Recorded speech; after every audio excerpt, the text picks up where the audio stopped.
France's president will speak at the top of the next hour. This after Prime Minister Jean-Marc Ayrault tendered his resignation. If, as expected, that resignation is accepted, it'll be a first to make such a switch after local elections in this country. Less than 2 years after the left's return to power, a seismic swing to the right in the first major poll since François Hollande's election. If the first round was about abstention and the inroads of the far right, the numbers of the runoff are all about Hollande's socialists. Until last night, more than half of French cities were run by the left. Now, slightly more than a third.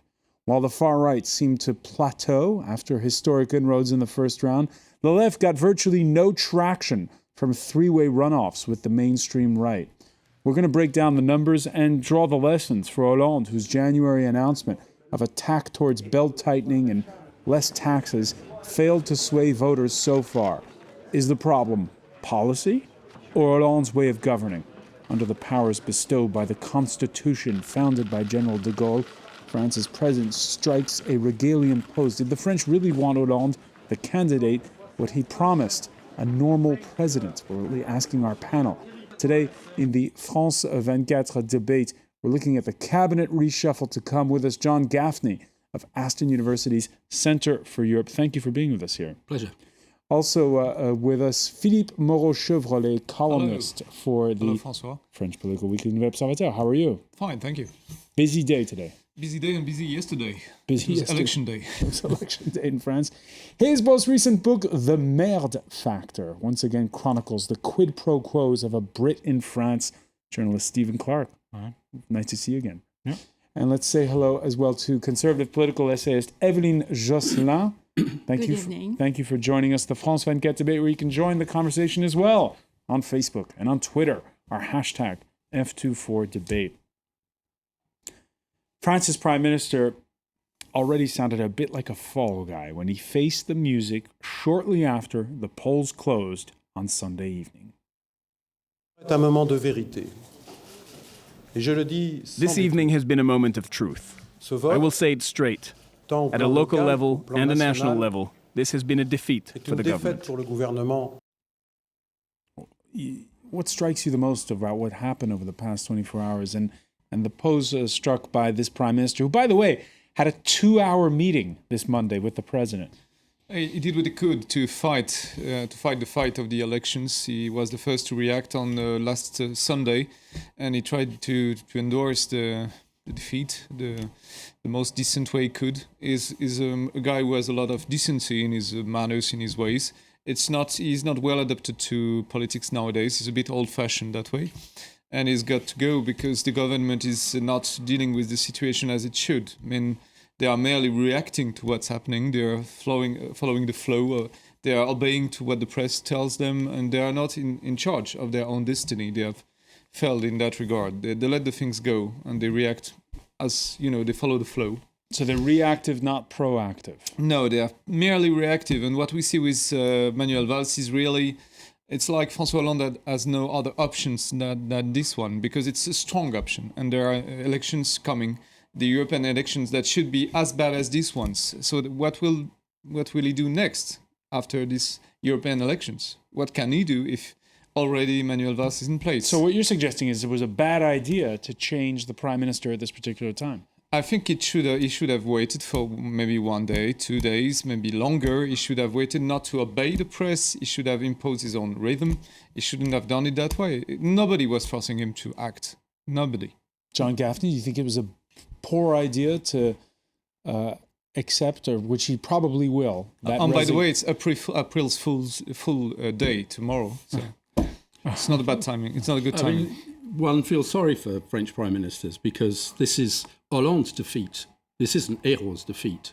I mean, the situation 2 weeks ago, the French Socialist Party and the government thought that they might actually get past this difficult moment and not lose as many seats as they did. But these elections have demonstrated that, if you like, what used to be called municipal socialism, which always kind of was there even when the tide went out, it was still it still hung on in socialist kind of management in the big cities and so on was still there. Municipal socialism wasn't the same as socialism at a national level, and that is no longer the case. This election has demonstrated that sort of local politics has been decimated by what's happened, and it is a national issue now because it's been decimated because of what has been happening or not happening over the last 2 years with François Hollande as president. So it's his defeat in particular. The finances of the Socialist Party are going to be absolutely hit enormously hard because of the way in which the party finances itself. There's a contribution from elected people, half of them are gone, memberships falling and so on. And I might add to that thousands of people are actually losing their jobs. I mean, people useful to the party, they are losing their jobs. Yes, I mean, at one level, the fact that a lot of those people will now be out of the political life and into real life might actually not be such a bad idea down the line in terms of trying to get the Socialist Party and back into some kind of relationship with its electorate. And did Hollande have to sack or accept that resignation? I mean, Philippe's kind of hesitation there, captures it because no, he didn't, but yes, he did. I mean, Mitterrand waited 9 days after the 1983 local election disaster, 9 days, and Hollande has had to move in 24 hours. In a sense, he had no choice because this really is a political crisis. But the problem is that, Hollande he's played his joker. I mean, Valls actually, Valls has to face the kinds of thing that Ayrault had to face.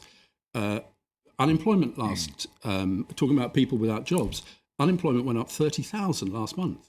I mean, the European elections are going to be an absolute catastrophe. So what Valls is going to be like, in 3 months' time, possibly not. This could be a way out of the mess, but it really is a mess. Stephen Clarke? Yeah, you're right. I think it's a total mess. There's an even less polite word that begins with M-E in French, which it is as well. I mean, it's a free plug for your book. Yeah, exactly. All my books have the same word in the title. And, well, not all of them. But, no, for me, I can vote in the municipal elections as a European resident, but it just seemed to me that the French are just completely fed up with all the politicians, left and right. They had Sarkozy, they were fed up with him, they kicked him out. Then there were all these partying around the Bastille when Hollande got in. Nothing's happening. They're just fed up. That's why they vote, so many of them. There weren't a huge amount that voted for the National Front, but there was quite a large percentage. And it scares the politicians more than anyone else, because everyone knows the French aren't all racist. They don't all vote for a racist party. What they were saying to the politicians was, look, we're fed up with you lot. We're going to try something completely different. Left and right, all they do is they exist off each other. They create a conflict between. It seems to me it's a tragedy of France that all the politicians, left and right, the sort of mainstream, all they do is they just threaten. It's going to be worse if the others are in. The unions are kept sort of active by the left, so that they create tension on the workplace. The bosses are not allowed to talk to the unions because left and right have to keep arguing. And both sides encourage this, so that France can never actually settle down and work out its problems, because it's permanently in political conflict. The UK, we've sold our soul to the banks, unfortunately, but the UK, because of what Margaret Thatcher did, which personally I think was a terrible thing, because she wrecked the economy for a while, but now that we've come out of it, and the extremes in politics are much less important, and people are sort of charging down the middle, just making money and concentrating more on essentials of life. And what you see in France is this political elite. These politicians, they all get rich by being politicians. It's a great career being a politician, and you get the chauffeur-driven limousine. You get, if you're the president, you live in a palace. If you're the prime minister, you live in the palace. We see their menus when the states, heads of state come in. People are just fed up with this rich royal family. They're a royal family, these politicians. Doesn't matter left or right. They're all in this. They all go to the same schools. And I think people are just fed up with them. And they're saying, okay, we're not going to vote for you. We're going to vote for these people you all hate, the Front National. all the politicians hate them, they despise them. We're going to vote for them to teach you a lesson. And I don't know if it would change anything by changing a cabinet. I think they've got to change everything about French politics. They've got to end. We were joking before about the French having a monarchy before the program began. France has got a monarchy, and the king is the president, and the politicians are all the royal family, and they're just, they're working for themselves. And I think the French people have finally had enough of that. Evelyne Joslin, what kind of a pose do you want to see the president strike in such a situation? I would like to see him resign himself instead of having his prime minister resign, because Hérault, as bad as he was not the worst person in that government. I think that people like Taubira, Payon, and now Valls are really the worst things that could happen to France. So now a Valls prime minister, well, if that's Hollande's best card, good luck, because the man has discredited himself as a minister of the interior. He was absolutely beyond words at the Trocadero riots, where tourists could be tormented by rioters, and the police had orders not to do anything.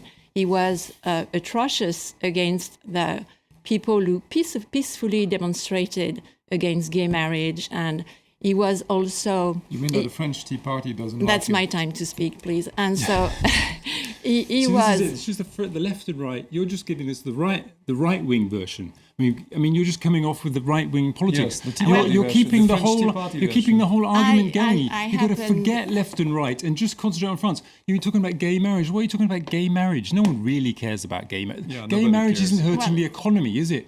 The economy is what counts in France at the moment. People are out of work. Who cares who gets married? They've got to work, all these people, whether they're married or not. And the left and right is just keeping this whole thing going. Yeah, I know, but why not concentrate on the economy? Why are all these riots in the street about marriage? People, it's because the politicians keep all the arguments going. If you had allowed me, I was about to say that on the 26th of January, there was a peaceful demonstration where I was, and which was called Ras Day.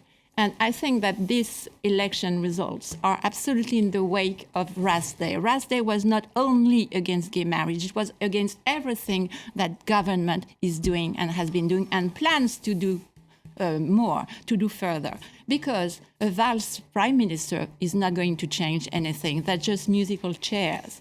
That government, exactly like the Obama administration in the United States, is opposed to any popular dissent. And they're going to do anything to stop dissent. And they're doubling down on bad policies. That's terrible. If they're trying to stop dissent, they're not doing a very good job of it, judging by the results. Right. Matt saying, all of us who said years ago Hollande would be a terrible president now have a small amount of vindication.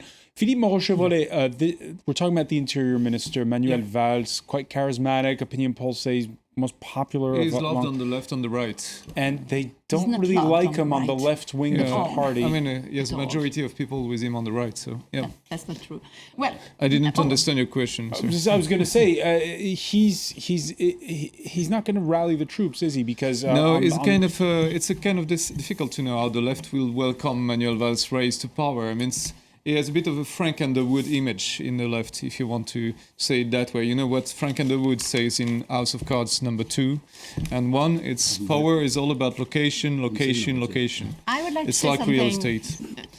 If you allow me to speak this time. Well, you cut me, so I cut you. Yeah, but I didn't do it in principle. I would like to say something about the vocabulary. When you hear French right and French left, I mean, that's a farce. There is a real left in that country. We can see it now in the government.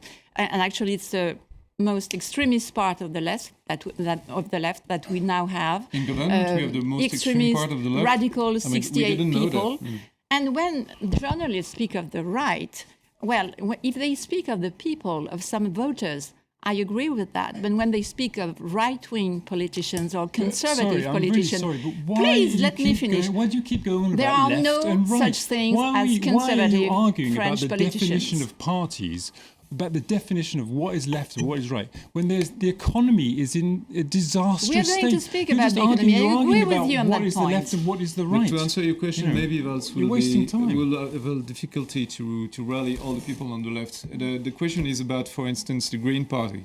The Green Party has been a lot like... Which is in the coalition right now. Yeah, it's in the coalition, but it could go out of the coalition.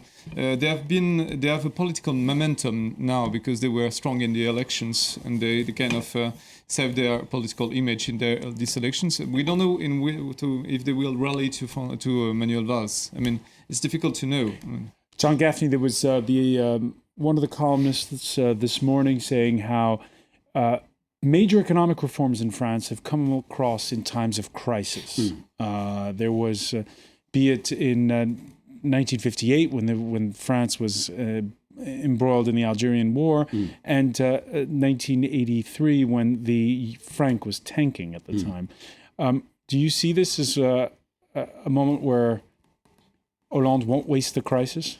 Well, I mean, today's confusion about what exactly was going on doesn't augur particularly well in terms of the amateurism of the government and Hollande's presidency really strikes one. But this is the moment. This is the moment where reform has to take place, that Valls has to do something. I mean, they've got to find... But hasn't the reform already begun? They've announced this major belt-tightening project. He can go further on the right than François Hollande already did. If he can't do anything, then politics is pointless. I mean, but what can he do, really? I mean, François Hollande has already gone so far on the right that he's not followed by his own troops anymore. Well, strangely enough, I think that what's particularly interesting is the point you made about reform comes at various moments and conjunctures.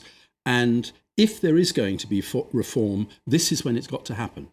And it might happen because Valls is popular. He therefore can do things that other politicians within Hollande's clan can't do. He also demonstrated a real loyalty to Hollande during the campaign. So he's got some points. Campaign manager. Yeah, he was his campaign manager and a very good one. He, strangely enough, it would be interesting to see how he copes with the left of his own party and people like Léo Hamon, because I wouldn't be surprised if there is a kind of a tandem that operates, because all the people on the left, they reckon all the people, the MPs, and there is a real move they're afraid of losing their seats, and they want to move to the left. Nevertheless, they want something to be done. So Valls has to do something that actually is sensible reform that gets the French economy back on track. He's got a mandate, is what you're saying. He's got a mandate. We're going to pick up on that point because we have to take a quick break. When we come back, we'll pick up on it. Stay with us. You're watching the France 24 debate.